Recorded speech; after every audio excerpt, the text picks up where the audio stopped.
Today is Friday, January 10th, 2025, and this is William Michael of the Classical Liberal Arts Academy. Today, I'd like to talk about a topic that I think about and work with quite a bit, namely artificial intelligence and all of the different tools that are developing. Because I believe that artificial intelligence is actually great for classical education and Christian learning in general, but I know that most Christians are going to fight against it, and there are good reasons, not necessarily morally good, but understandable reasons for why they're going to do so. Artificial intelligence is going to expose a lot of people and institutions. What artificial intelligence is doing, and I don't know how much you follow this, but I recommend you do so. What artificial intelligence is doing is giving machines the power to do all of the basic intellectual tasks that men have been doing for all of human history. Artificial intelligence is limited in the type of work that it can do. It can't do the most complex intellectual activities, but it can handle most or all of the most basic and fundamental intellectual activities because they really rely on combining ideas and retrieving information, following instructions, and so on. Now, this is especially interesting because wherever there is an art and some activity, some skill can be reduced to instructions and be repeated by study and practice, these are the sorts of things that artificially intelligent machines are going to be able to do. And we should consider that to be very helpful because it takes away from human beings the need to do many of the basic intellectual tasks that need to be done. So artificial intelligence can be very helpful. It's going to replace many jobs, many tasks and activities that are performed by men, just as other forms of technology have done through the years, but it's going to radically increase the number of tasks that no longer need to be done by human beings. Now, this is going to be good because what it's already doing is exposing all of the frauds in education. It's exposing all of the frauds in education and also in business because so many people have made careers out of exploiting the needs of others and basically gouging prices to pay themselves, to earn money, to charge fees for things that are really simple. And they've pretended that they're difficult and complicated and are deserving of high prices. All of this kind of fake work is being exposed by artificial intelligence, and artificial intelligence is going to be able to do it all for relatively nothing. And so, if we focus on education here, most schools, we've heard this phrase, dumbing down education, watering down the curriculum, and so on. And that's a form of this exploitation that I'm talking about, where school administrators and faculty have lowered the standards to the point where they're barely covering the minimum legal requirements, and they get away with this because there are just no other options. The parents are lazy. Parents don't like to work. They don't have much money. They're looking for the lowest possible tuition. They're willing to cut corners. They're willing to settle for the lowest possible requirements, and that allows the schools to lower their standards while still charging the same tuition. And so we've got a whole society filled with fraudulent schools that are exploiting the need that parents have to educate their children because of compulsory education laws. And this whole army, this whole population of so-called educators and teachers and administrators and counselors have been occupying these relatively mindless and useless paid positions, either at state expense or at private expense. And they've been able to get away with it for all these years because there's just no other option. And now artificial intelligence is just blowing this up because it's not going to be possible anymore. So that's one way in which artificial intelligence is going to improve education. It's going to separate the real schools doing the real work of education from the fake schools pretending to do the work of education. Because artificial intelligence can't do what real teachers do, what real schoolmasters do. Artificial intelligence can't do that. But the fake teachers, they can easily be replaced by artificial intelligence because they really do nothing. One easy way to identify the fake teachers is that they don't have any proven background in the subjects that they claim to be teachers of. Another is that they live by modern textbooks, which come with lesson plans and pre-made assignments and assessments and answer keys and so on. They get away with this work of just managing the resources to satisfy minimum requirements. They don't actually do the work of teachers or schoolmasters.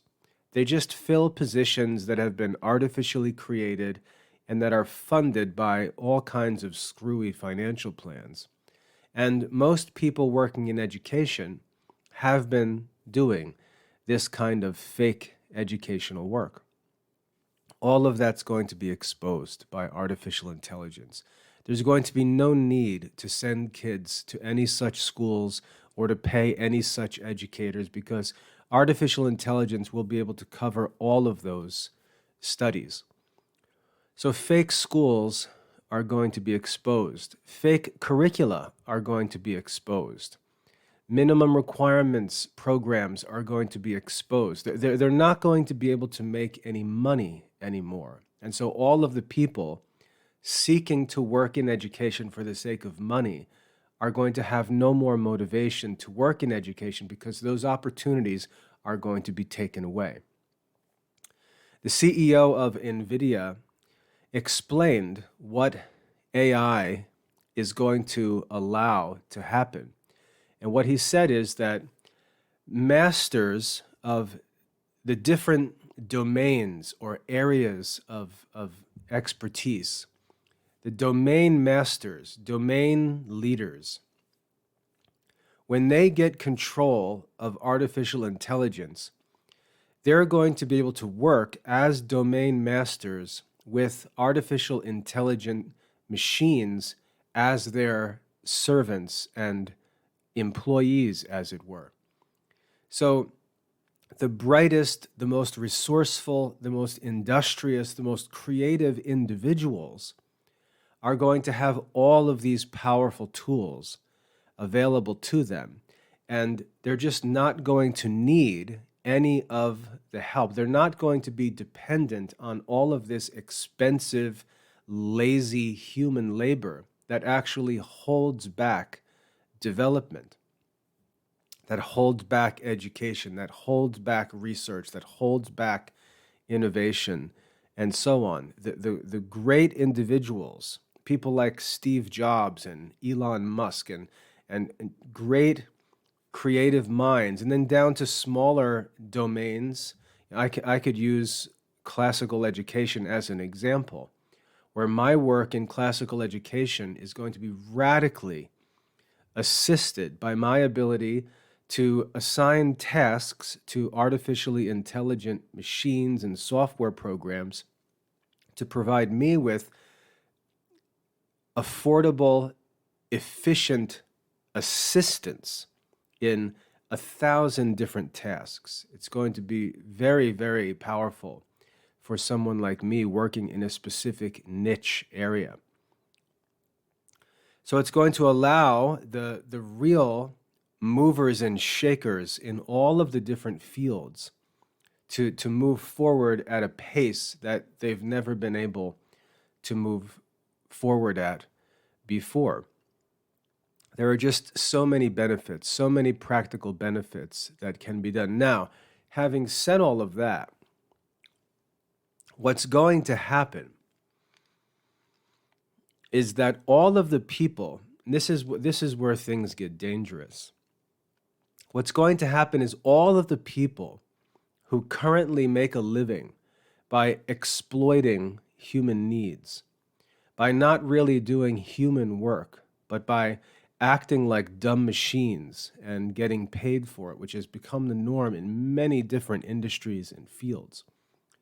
Those people, like the old Luddites from back in history, they're going to rebel against the technology. They're going to fight against it. They're going to try to demonize it. They're going to come up with all kinds of wacky, bizarre arguments and accusations and claims against the technology that tries to make it to be some kind of immoral development.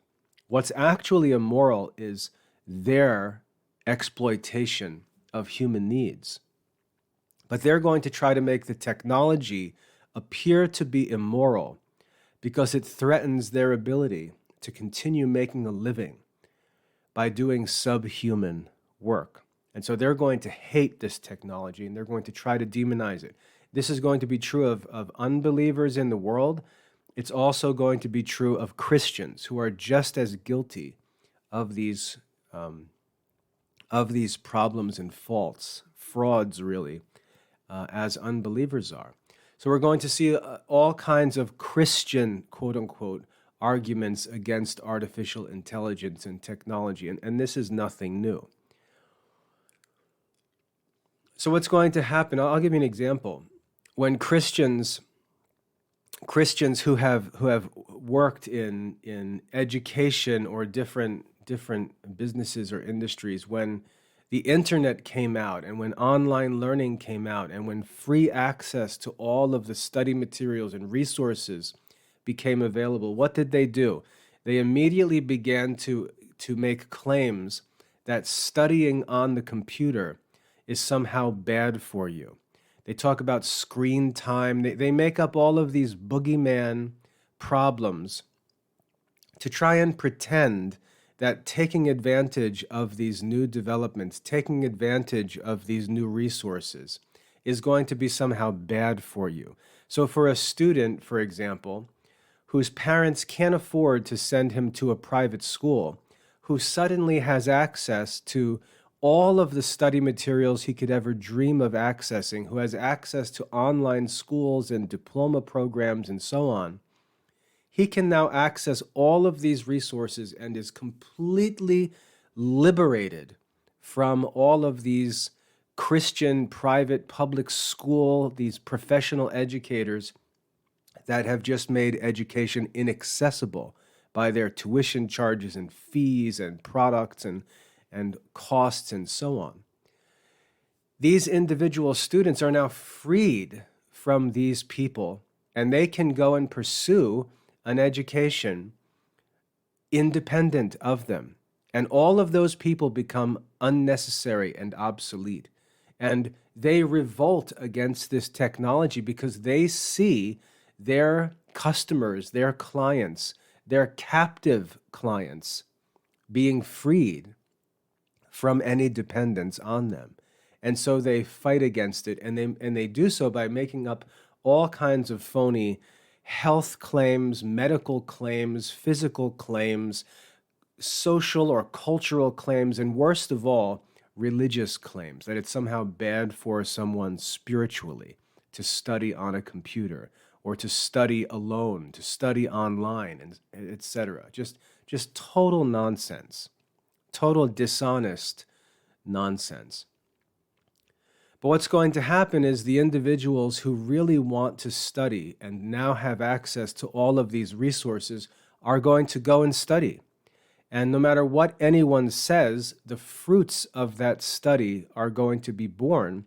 And over the course of the next generation, there's going to be a sea change in terms of who the experts actually are and where the success, where the expertise is actually found. There's going to be no more faking it because everyone is going to have access to the resources and it's going to be more meritocratic.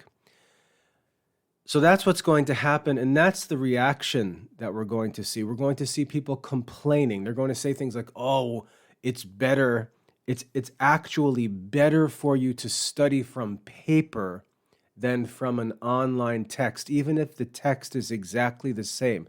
They're going to try to make the argument that it's somehow better for you to study from a printed book, or that it's necessary to attend an in-person lecture rather than to study a book or read a lecture or watch a lecture in a video. They're going to try to make an argument that there's some kind of superior benefit to be gained from in-person learning, contact learning, and so they're just going to make this stuff up, not comparing apples with apples, but making ridiculously irrational comparisons. For example, they'll compare the benefit of attending a live lecture at Harvard University versus reading a lecture at home. And they'll compare the experience in the lecture hall versus the experience of reading at home, and they'll say the lecture hall is superior. But what they won't talk about is the difference in cost. They won't talk about the fact that the Harvard course costs $3,500, plus you've got to pay to live on campus and so on and so on. They won't talk about the costs. They won't talk about the fact that almost no one can afford that form of instruction.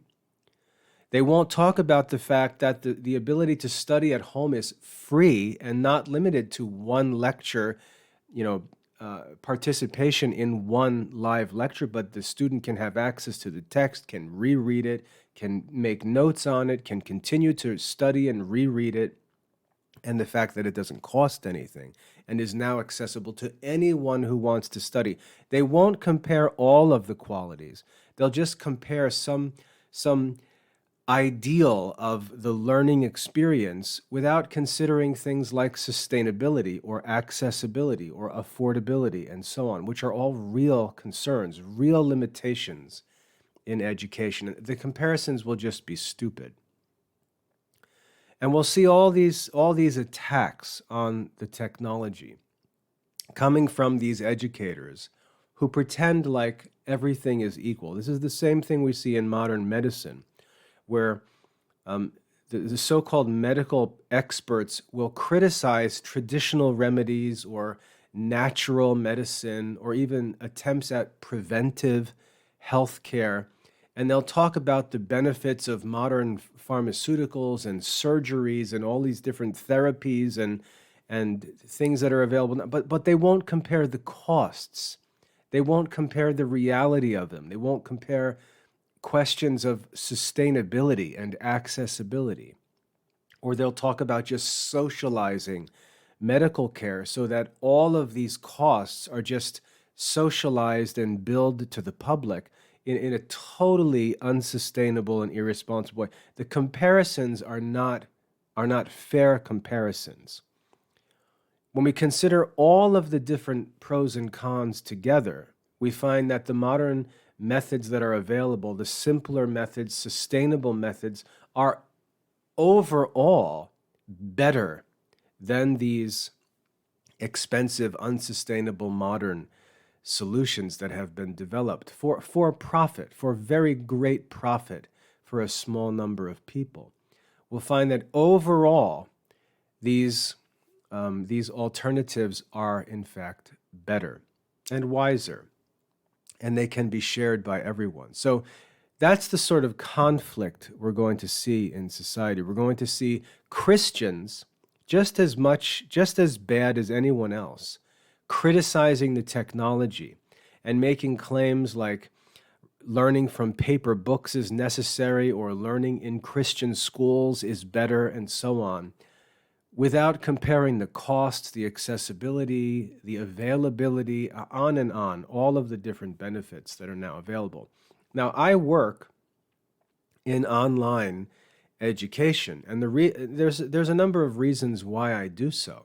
First of all, in my own personal experience, I was the model of that student who was extraordinarily gifted, very good academically, but who came from a family that had no education, no connections, no money, and so on.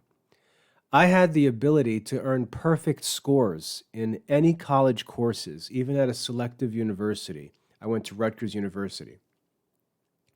I was able to be the best student on campus, but I had no money.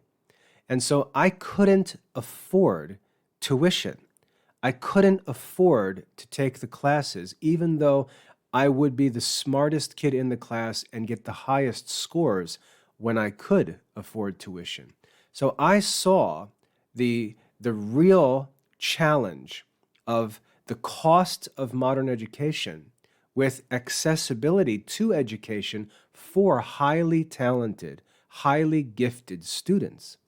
And I saw that the students who fill the classrooms in our modern educational institutions are not necessarily the students who should fill the classrooms. They're not necessarily the students who have the highest potential for learning. And so everything is upside down because we've allowed this unsustainable, expensive educational model to be established and imposed on our society by law. And it simply, it blocks out access to many of the most gifted individuals in our community. So when I went into education as a career, what my goal was thinking of myself and my own experience to make the highest level, the most extraordinary educational opportunities available at little or no cost. That was my mission, so that students like me could enjoy the most rigorous, the richest education, and money would never be a limiting factor. And we see that that's what's been established in the Classical Liberal Arts Academy. And that's been my mission, and the online learning platform has made that possible. Now, some can complain and say, oh, well, I don't like, but they're not comparing all of the criteria. They're not thinking of all of the criteria. They're thinking of one or two things, and then they use that as the gauge for educational opportunities. And it's just not a realistic comparison. In education, let's take selective colleges and universities. They say no such thing.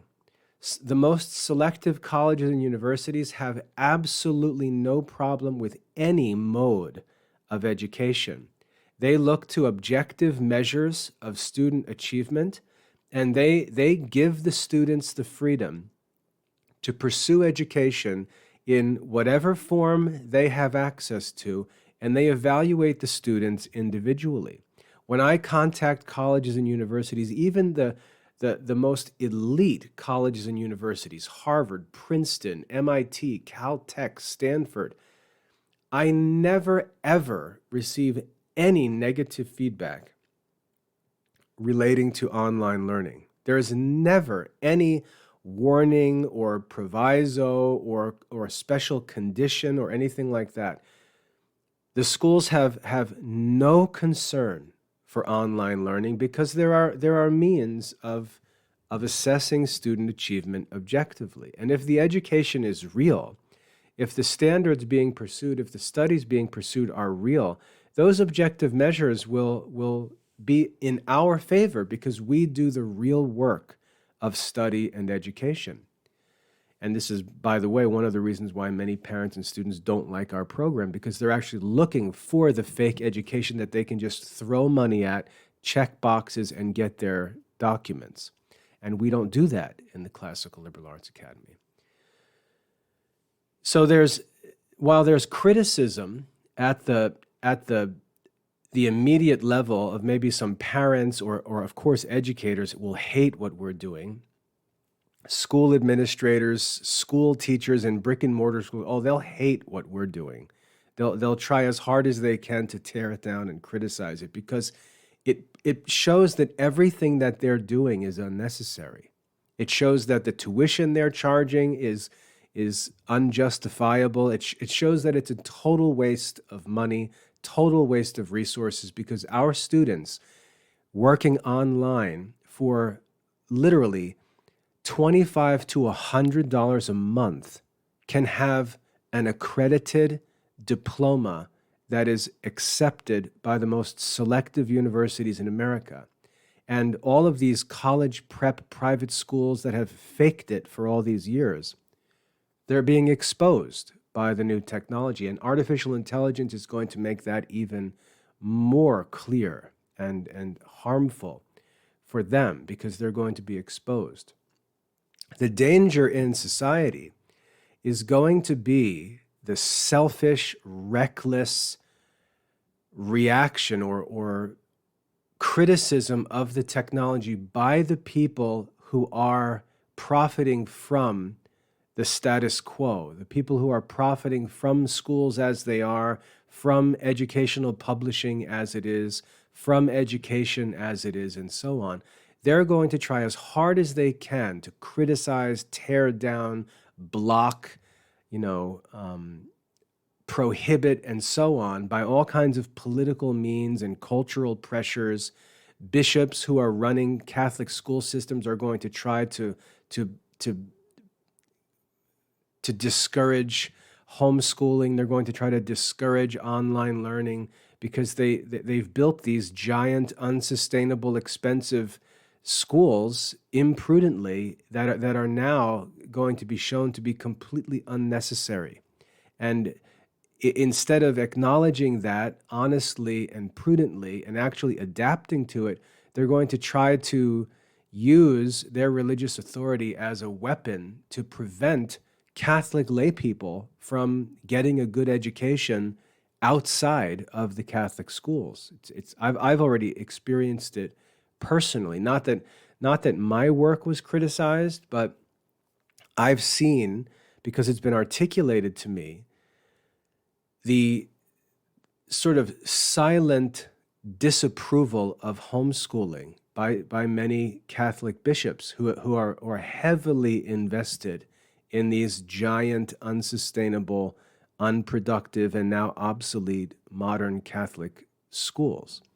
So there's going to be all of this dishonest criticism and objection to the technology because the technology is exposing the frauds. It's exposing the low standards. It's exposing all of the faking it, all of the exploitation that schools have gotten away with for decades and decades and decades, going all the way back to the earliest days of public schooling.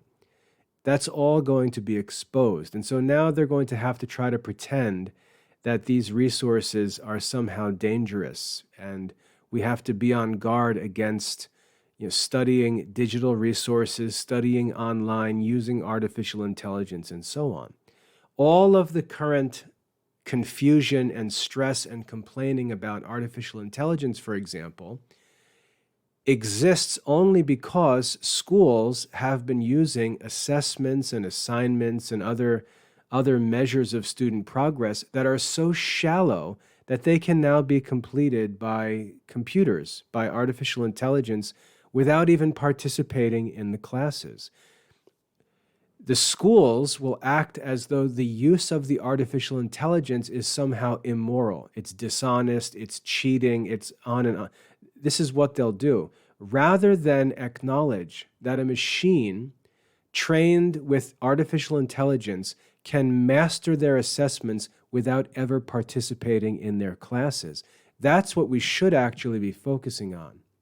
What we should be asking is, how can a machine produce all of the answers and write the essays and complete the tests, complete the assignments, and so on, if it's never attended this class? Doesn't that prove that this class is unnecessary? And the answer, of course, is yes. It proves that this local present class is unnecessary. The teachers of these classes who make their living off of this unnecessary and expensive in-person education, they're going to try to demonize the artificial intelligence rather than confess that it's exposing the work that they do.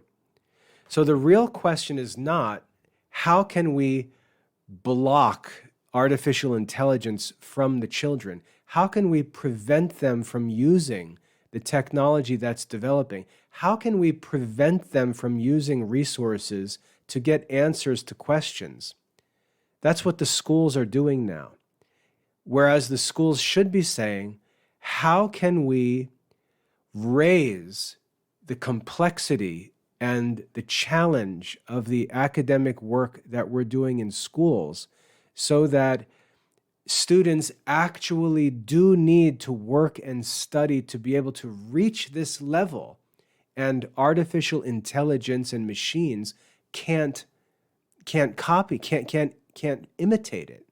How can we actually provide an education and pursue and maintain standards that are beyond what machines can do? That's the real question we should be asking, because modern education has been exposed as inferior to the real standards of human learning.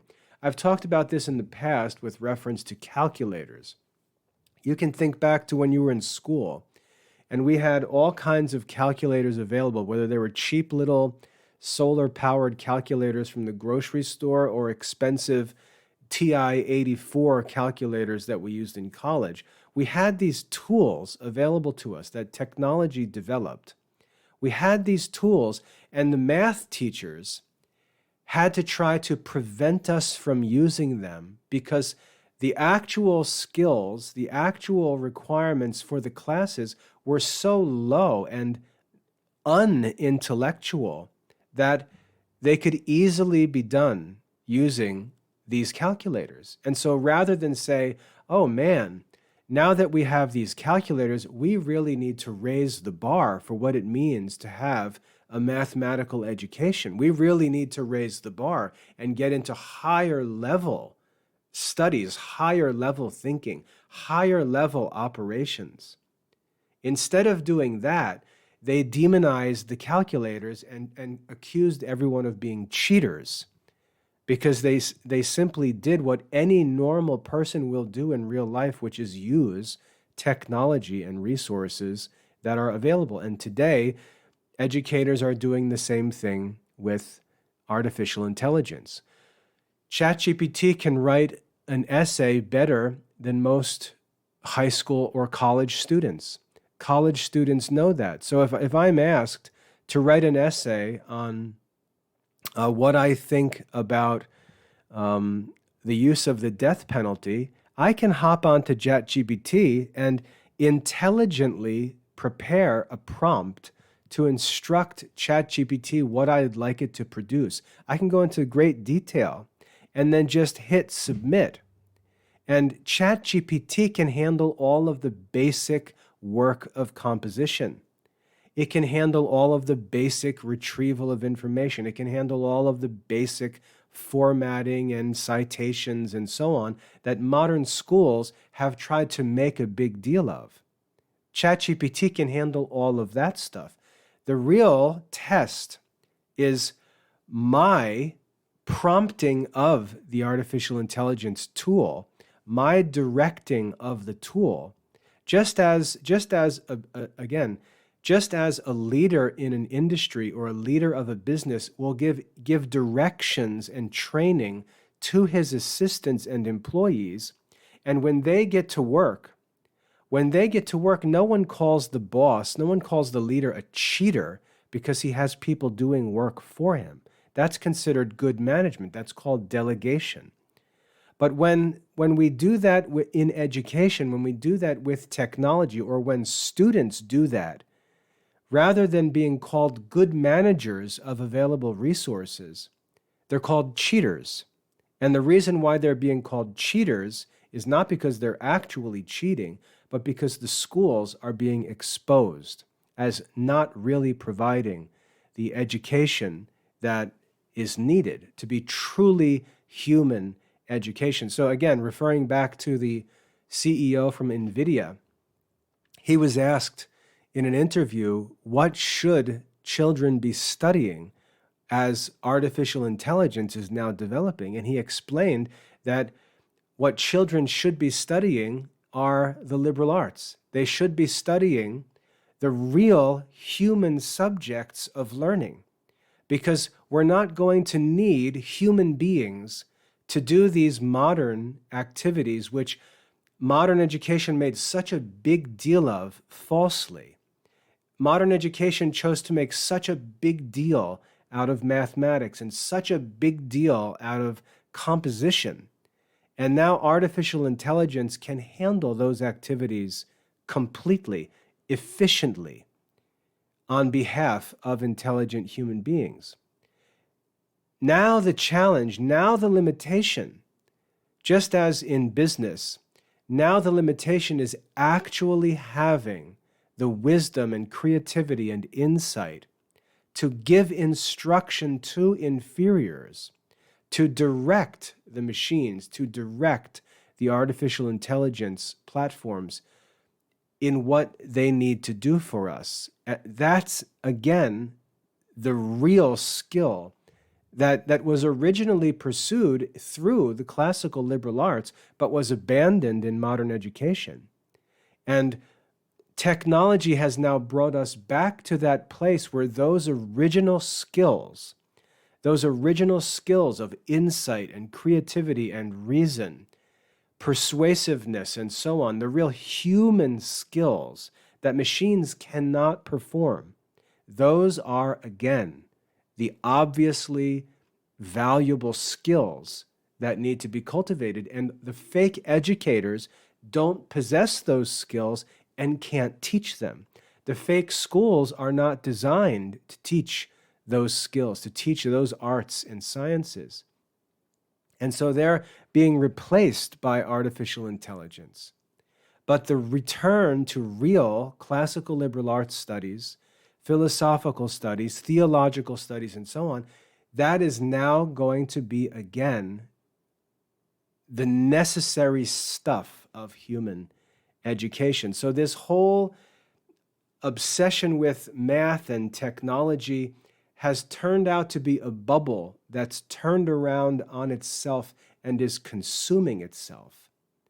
And what's being left behind is that original ancient human education that was referred to as the liberal arts. And again, not liberal arts in the modern school sense, which really just means history and literature, fine arts and things like that, but the original classical liberal arts, which were the true arts of wisdom seeking. Those are, again, going to be the focus of the most modern education.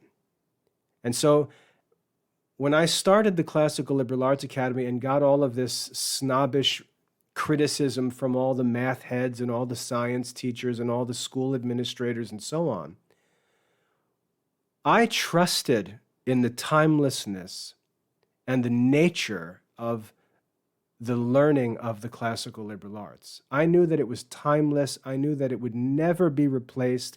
I knew that modern education was greatly inferior to classical liberal arts education. But to be honest, I didn't know where technology would lead us.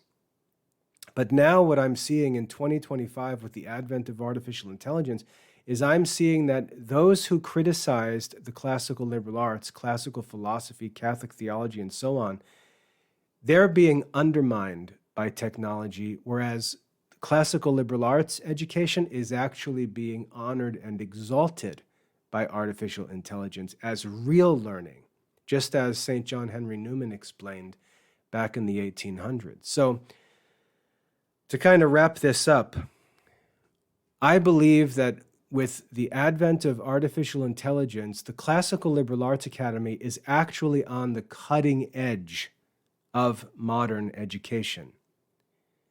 As bizarre as that may seem, I believe that the Classical Liberal Arts Academy in 2025 is the most modern form of education.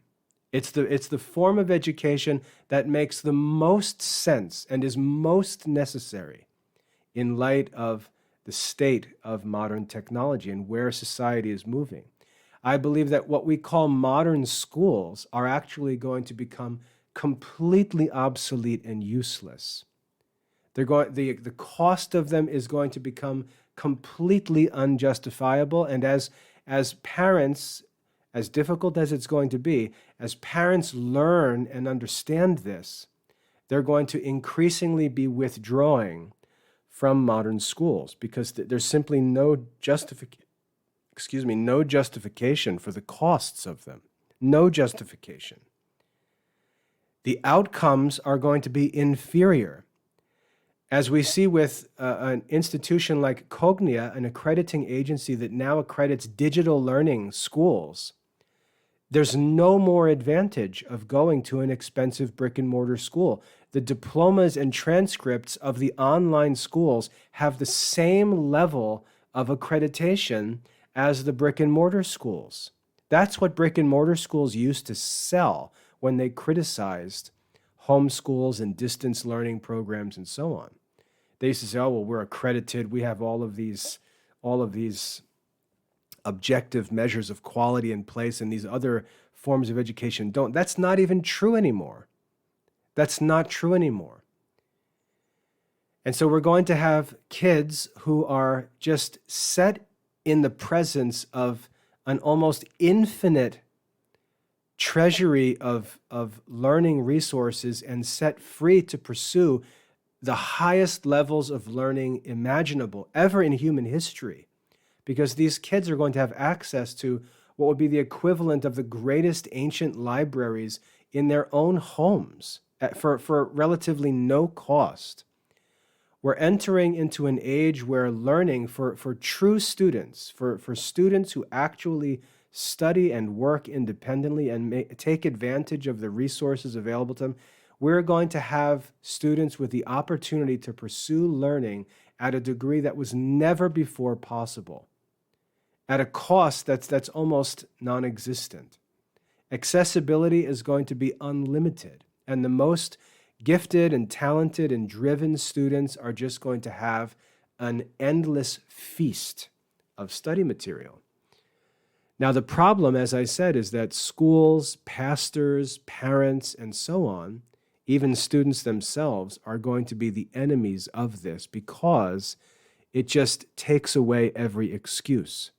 It takes away every excuse.